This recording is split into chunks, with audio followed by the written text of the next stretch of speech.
Okay, let's just jump into this. You all enjoying your soda so far? Yeah. Okay, good.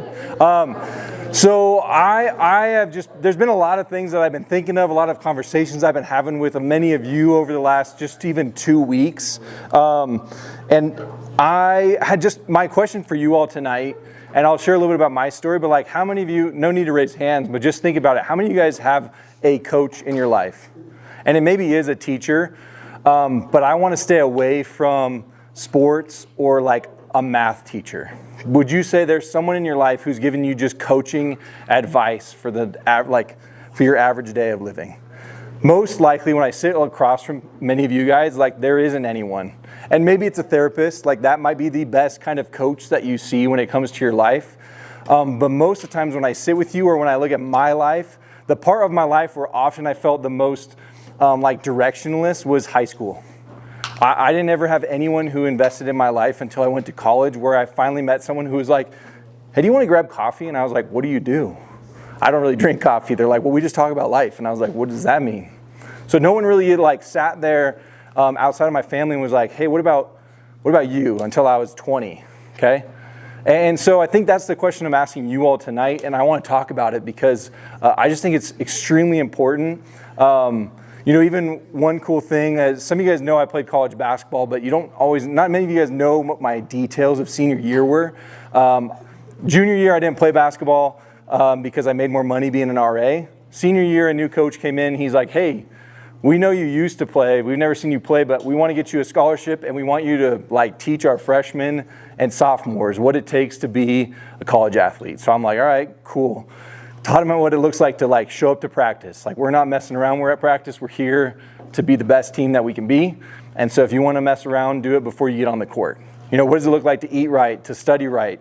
Because turns out if someone doesn't have good grades, you're no longer on the court. You're sitting on the bench, and now we don't have a three-point shooter because you couldn't figure out your grades, right? That was the type of conversations we had. But then my coaches invited me into this kind of, hey, this is our leadership team. We're going to meet every Monday at 4 a.m., and we're going to go through a leadership book. And I knew at that point in time, man, I can go to my coaches, not just about leadership and basketball, but I can also go to them when I'm going through some things in my life. And so I think my question to you all and what we're going to talk about today is I think a mentor, a therapist, someone who is quote unquote coaching you through life is one of those important things that I think is going to help you reach your goals and your potential that most of you do not have. And we often talk about hey, jump into groups, connect with our leaders. Rocky has a whole list of therapists that you can connect with.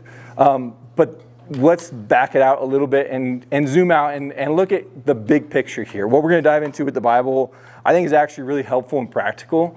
But it's going to require you to look at a couple things in your life. If you were to ask me in high school, what do you want to do with your life? Where do you want to go? What do you want to be? I had no idea. I said yes to everything my friends were doing, which was mostly I did choir and I also did basketball. I did football and I also played D&D. I did the most random hobbies combined together you could think of because I just didn't really know, man, when I'm 21, what do I want to do? I went to college because my parents were like, go to college. It wasn't because I really wanted to go to college. And so I think no one ever taught me hey, how do you choose a goal in your life? And this thing called reverse engineering, okay? And so here's just what we're gonna kind of look into today, and I'll explain a little bit more of what reverse engineering looks like. I've mentioned it before. Basically, it's what are the steps you can take today to invest in your future self for tomorrow? I sat, again, just a couple days ago with someone who was like, man, I wanna be a dad, I wanna be a husband someday. And so when we were just chatting, I was like, great, that might be in 10 years from now. What are the steps you can start doing now to become the person you want to be, so that way you're ready when the time comes? And it feels ridiculous sometimes to sit there and be like, I'm going to invest in something 10 years from right now. I think that often can sound crazy as someone who I want to do something and see results right away. If you're like me, it took me about half a year in the gym to see any sort of results. That's just the reality of most people when they experience the gym. They're going to go up in weight before they're going to go down. You're building muscle and getting rid of other things. And so I think that's my challenge to you is I asked someone recently, what do you want to be? They were like, I want to be a therapist. And I was like, all right, what's it going to take to get there? And I think what was really cool is they opened up and shared some of their story of what they've gone through and why they want to do that job. So I think there's a lot of things that you guys are going through and living through that will pay off in the future. And so here's what we're going to jump into. It's in Matthew 25. It's called the Parable of the Talents. I'm actually just going to summarize this. I would have had it up on the screen, but I forgot today. Essentially, in this story, Jesus is telling this story about a master handing off money to his servants as he goes away. And what he gives them is about a talent. One talent is what it's called, which is about 15 years of income. So he gives one of the servants 1 talent. He gives one of them 2 and gives one of them 5.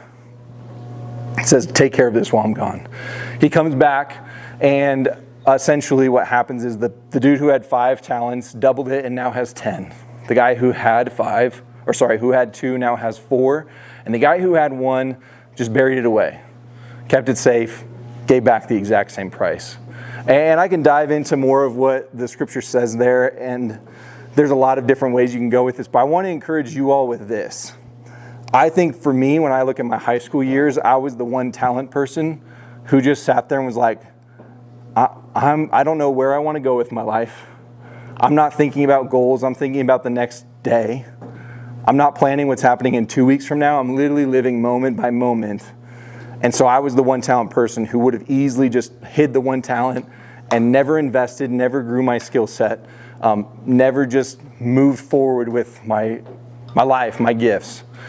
So my challenge to you is like, hey, what does it look like to not be afraid of failure? What does it look like to actually get out and try new things? We're all really good at something, and if you're sitting there and you're like, I'm not, I've been doing this long enough to know that every single person in this room has something.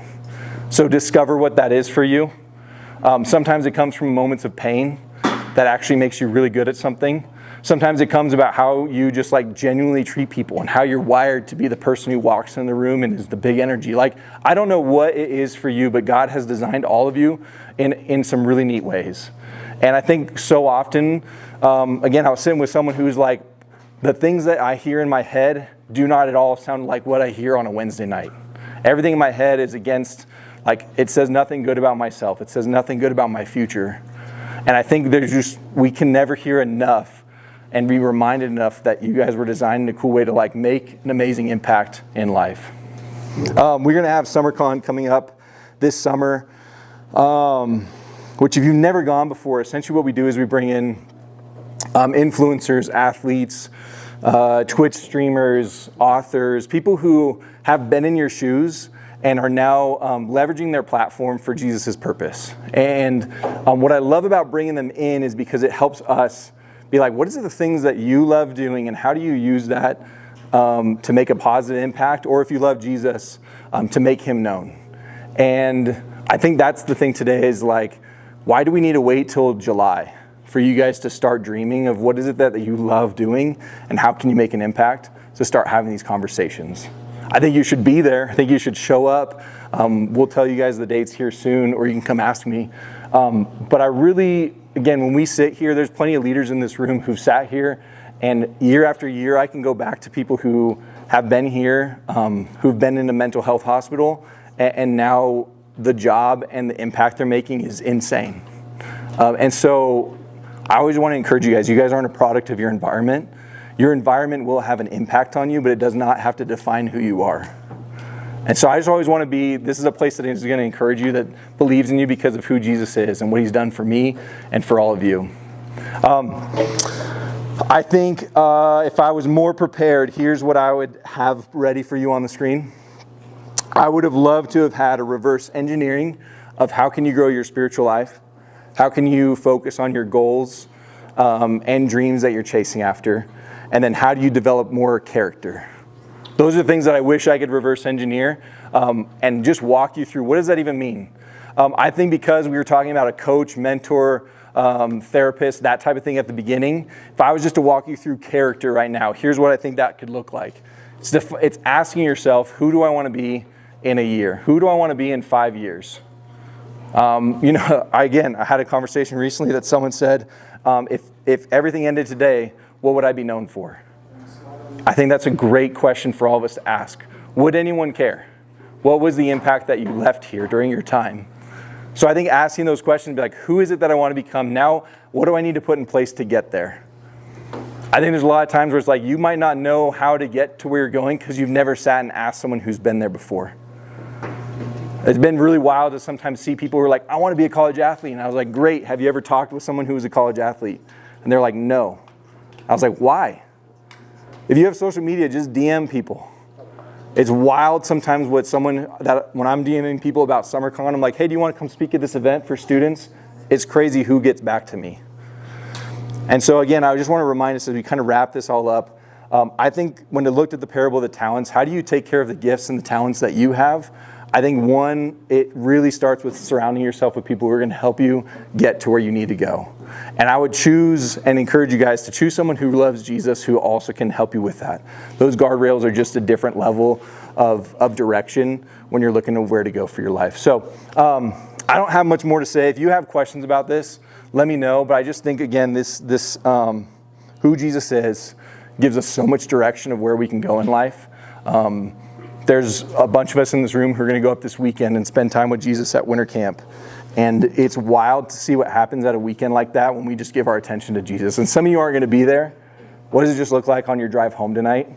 To ask some of these questions. God, what do you want in my life? God, why have you never answered this prayer in my life that I've been asking for years? God, I'm confused. I don't even understand if you're real. But I know I want to make some positive impact in this life. Just ask those questions and find someone to walk with you through that.